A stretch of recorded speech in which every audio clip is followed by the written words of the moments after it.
So guys, the Thai Air Force is finally here, and we're gonna take a look on all the new aircraft for the Sub-3 for Japan as the Royal Thai Air Force, right? We start with the F-84, guys. The F-84 that they got isn't the most amazing thing ever, but it does have a very cool skin, as you see.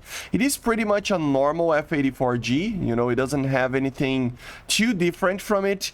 Of course, you still have your tiny things, your HVARs, some bombs, your 50 cals, you know, normal stuff, of course, air brakes, everything. Just a normal, very normal F-84. And you will notice that this is a thing for every single thing that we're going to talk about, because there isn't a lot of differences, right? Because they are basically copy-paste. Is that a bad thing? You tell me, right? So yeah, the F-84, you can expect basically the same aircraft that you already know and love, maybe hate, but yeah, with a different skin. Royal Thai Air Force, a very large lettering. Let's go for the next one. The next one is another well-known aircraft, the Alpha Jet A. Basically the same variant that we have in the German tech tree, right? So it does have the cannon, it does have the bombs, it does have the rockets, of course. It doesn't have any missiles, but you do have your computer for rockets and stuff. And you will notice how pretty much all the vehicles that you see right here, they are kind of focused on air-to-ground. You will see a lot of these just being air-to-ground vehicles, right, for the Japanese, which is good because they actually needed some air-to-ground options, right? So you can see the cockpit, pretty much the same. Everything is pretty much the same. So a very cool aircraft, of course, but it is indeed the same as the other German Alpha Jet, right? But you can see that it is in 8.7 over here, so pretty much the same, the F-84G at 7.7. But we do have another one, another Alpha Jet. This is a more interesting one, and let me show you why. This is the first and one of the only ones that really have a difference from the other versions. It's not, I mean, although it is a copy-paste, it is a little bit different because of the loadouts. So this is the Alpha Jet TH. It still has the same gun, still has the same loadouts for air-to-ground, the same cockpit, I would think. I have to check, but I think. But then you have those, the AIM-9P4, guys, which is a pretty amazing missile for these lower BRs. Of course, it is still a 10.3, so it is a little bit high, the BR, but still, the AIM-9P4 will be basically an AIM-9P that we already know, but with an all-aspect capability. It is using the same technology from the AIM-9L, but on an AIM-9P, right? So it has the same performance as an AIM-9P with the performance in Seeker of the AIM-9L. So that's the main difference. You know, you still have your flares, you still have everything else, but you have your missiles to use this thing not only as a ground attack aircraft, but also as an air-to-air capability aircraft, which is pretty good, right? These missiles, all aspect and stuff for these BRs, it can be very deadly if you know what you're doing, right? Although not the most amazing thing ever, but it's still pretty interesting, right? And here we have another aircraft that it's pretty much a copy-paste, the A7E. This is pretty much the same as the normal A7. It is from the Navy, of course, of the Royal Thai, military branches, and yeah, it is pretty much the same as the normal A7. There's nothing too different over here. You do have your beloved, let me get a lock on, walleye guided bombs, right? TV guided bombs, which are very, very good actually for the BR that this thing is. So it can be very deadly as an air-to-ground capability aircraft. In the air-to-air capability, it is pretty bad. It is hard to fly this thing. But if you use the gun pods that he also has, and you do head-ons, you can get a lot of kills. So it's not the most boring vehicle ever. It's just that sometimes, you know, it can be hard to fight against you know, fighters and stuff with these things. So yeah, you can see the skin is very much the same, pretty much, with a little bit of a different tone to it, to the American one. But yeah, the cockpit is the same, everything is pretty much the same, right? We have the radar navigation there, we have the TV pod there for the FLIR system. We do have thermals with it, which is pretty good. So yeah, and as you can see, it is the same BR as well, 10.7. So it is a pretty good, I think, aircraft for air to ground. Way better than an F1, for example, and honestly even better in the air to ground than this thing that we're going to talk about. So let's test fly this thing. So guys, we had the AV8S Matador early variant, now we have the late variant. So it is pretty much the same aircraft. You have the same air-to-ground payloads. You still have the flare and chaff pod. Remember, this is pretty much the same as an AV8A, but with some minor differences, like the RWR is from the Harrier GR3, I think, or something like that. The main thing here in the late model is that you have the AIM-9L. So it can be a very deadly aircraft. Of course, it is not going to be fast.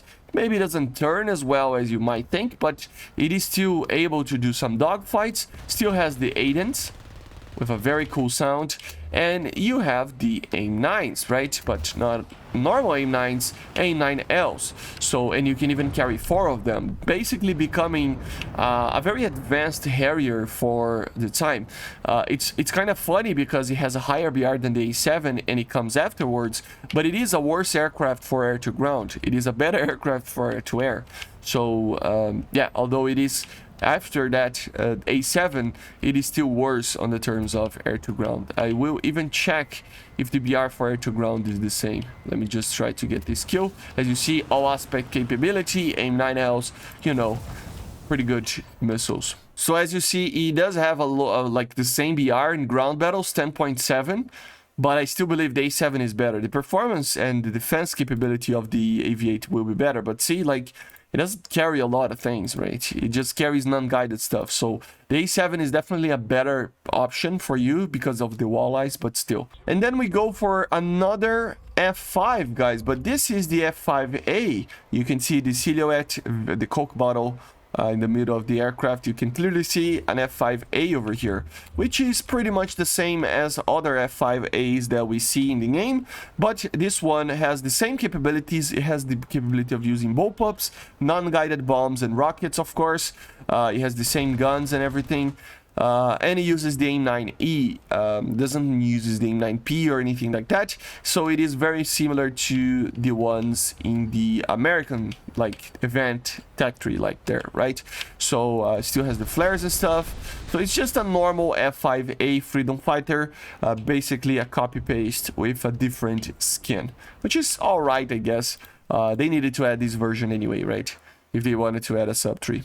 It is a 10.7 aircraft, as you see, so a pretty low BR for an F5, a very good BR, you know, for you to fly.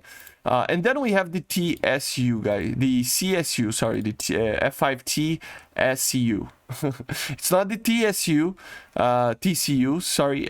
So it doesn't have the new radar, it doesn't have derbies or anything like that, but it does have the capabilities of using some interesting things that F5Es already take, like the Mavericks and non-guided bombs and rockets and stuff, but also not only the AIM-9L, but also the Python 3. So now you are able to use the Python 3 missile. So very interesting. The weird part is that you cannot take the Python 3 missile under the wings, I don't think. I will test again, but I don't think it is there to be added. And the FSU you can. So it's kind of a weird thing. It might not be ready yet for the game, but still it is there. You can see that it has pretty modern RWR. The screen there is updated, so it is a little bit more upgraded.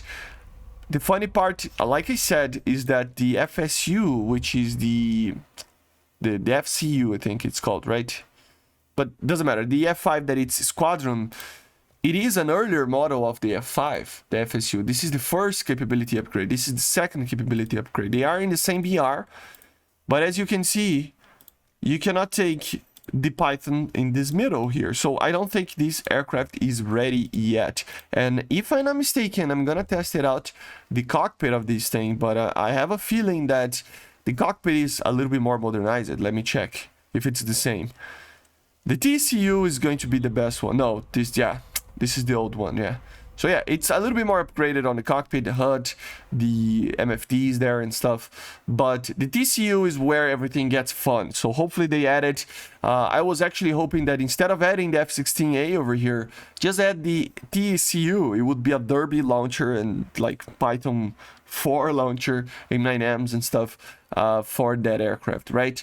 Let's take a look on the F-16A first, just taking a proper look here. And then we're going to take a look on the actual payloads, because it is a little bit different than other F-16s. So yeah, here we are. You can see that it's just a normal OCU, nothing too crazy.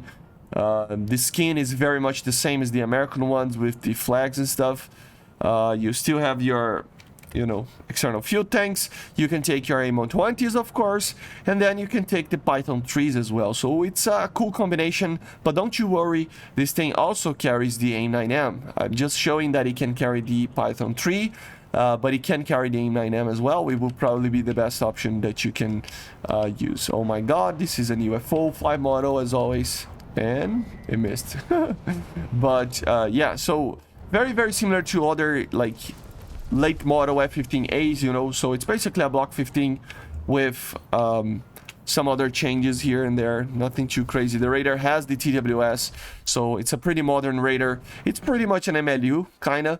Still, I don't understand why Gaijin didn't add these missiles to the Italian and the Chinese MLUs and stuff and ADFs, but still, 13.7, so the top dog of BRs over here. Let's see just one thing. Yeah, 12.7 for ground. But then you have some interesting like capabilities with these. So as you see, you can take, for example, this weird Atlas 2 pod, which is a very old pod, but still no thermals, if I'm not mistaken. And then you can take the Mavericks there and the Paveways there. You can even take Mavericks like side by side, but you cannot take the 3 of them with like a 4th one, like 8 Mavericks, right? You cannot do that. But still, it is pretty good in the air-to-ground role. It does have the AIM-9Ms. So overall, a very good aircraft for top tier. 13.7 BR, I think it's it's AIM-9M and stuff, and AIM-120, so it's deserving, but still it is a very high BR. And the last video, the last aircraft to wrap it up the video, guys, the Gripen. So another Gripen added to the game. This is pretty much the same model as we saw already, the C model, right? So it does have your AIM-120s, it does have the AIM-9Ms.